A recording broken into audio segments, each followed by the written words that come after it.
So now we're going to talk about another thing with DNC. The DNC snubbing progressives again. That just seems to be a general theme with all of our shows. But yeah, like this was a big thing that we talked about last week. The DNC only gave AOC 60 seconds to speak, and it was going to be advertised as if like she was going to give like an actual address at the convention, whereas like as we learned recently, she was only brought on for the sole purpose of nominating Bernie formally, because Bernie had passed that 300 delegate threshold, so where he does get name dropped at the convention at the very least. So like, and off my camera, but yeah. I'm still here, just letting you know. Yeah. All right. But yeah. So like the DNC never actually like invited AOC. This is what we learned in an interview with between somebody, I forgot who it was, and Bernie. Bernie was talking about how AOC was never actually invited by the DNC to speak. Like she was there on his invitation because the DNC gave Bernie two 60-second time slots for two separate people to nominate him. The first one was a former union president.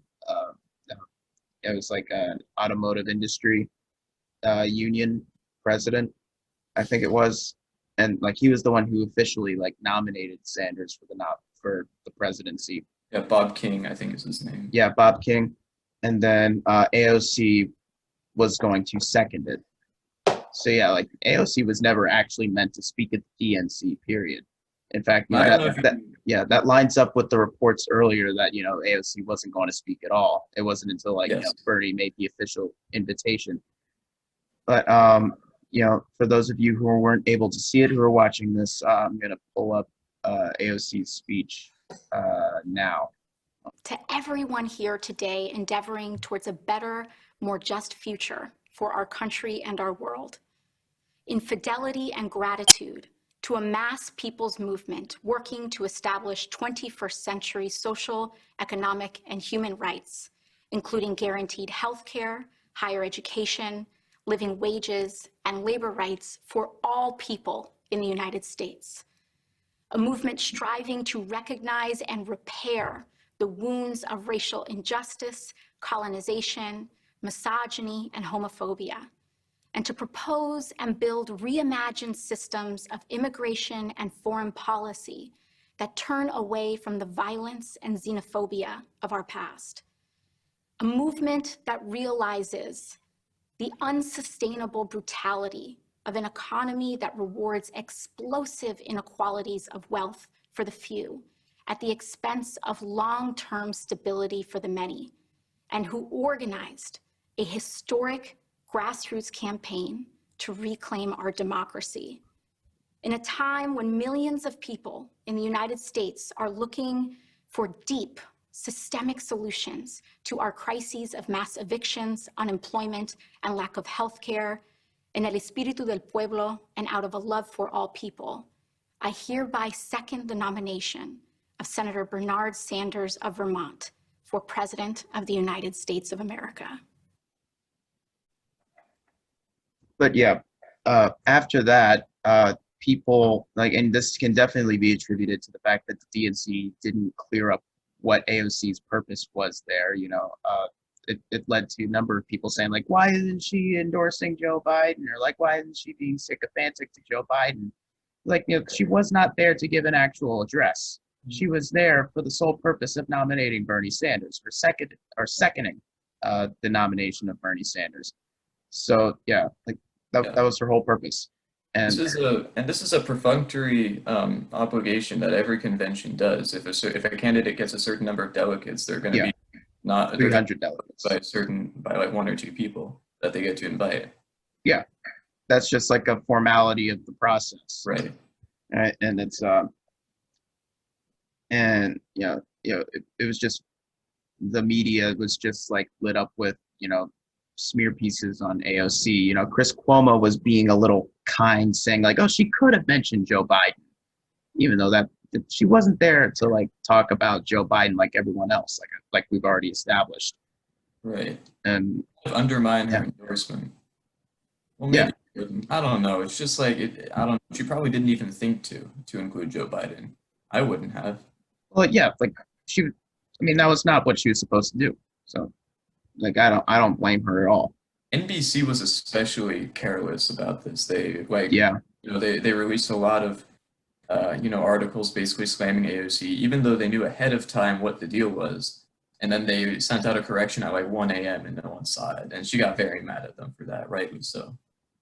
yeah, and like there's like, she tweeted like she quoted the tweets and like this is she called it for what it was, a smear job of AOC, and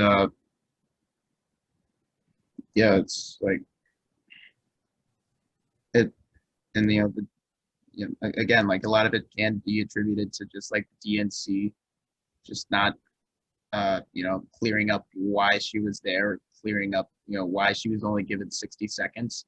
And I think, and Bernie's saying that, she was never actually invited by the DNC. I was the one who invited her. I gave her those 60 seconds.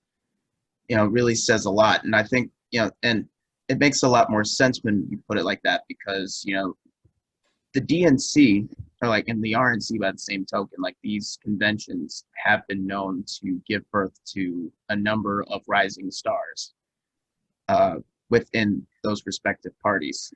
AOC had already been kind of a rising star for the last couple of years. Since she was elected, really. Yeah, like she had become kind of like this rock star of the progressive community, and you look back at the 2004 DNC. That was when Obama gained notoriety for his "To Americas" speech, and that is what set him up for a presidential run 4 years later. And I think that the DNC is very well aware of what this what platforming AOC at the convention like that could do. And like we saw like the polls post DNC, that Andrew Cuomo is the favorite to run for president, and because he was given a pretty long speech, relatively. Just to piggyback on that, the fact that she spoke at this convention, the fact that she got so much pushback, the fact that she's super young gives me a lot of hope that one day she will be president. So the media might actually be helping her. Either that, or I hope like maybe she primaries Chuck Schumer for Senate. Okay. Yes. Yeah. I could see that maybe happening. Or either of them. Yeah. I don't like. I talked to a couple people about that, and they said like even people like who like AOC, it's like there's not really like any like common sense like political strategy in primarying Chuck Schumer. Like what she could do is just like wait her time in the House, and then eventually she could like maybe become Speaker or something like that. She could probably get away with primarying Kirsten Gillibrand. I don't know exactly. Yeah. I mean, I just haven't looked into this very much. That's an interesting thought, though.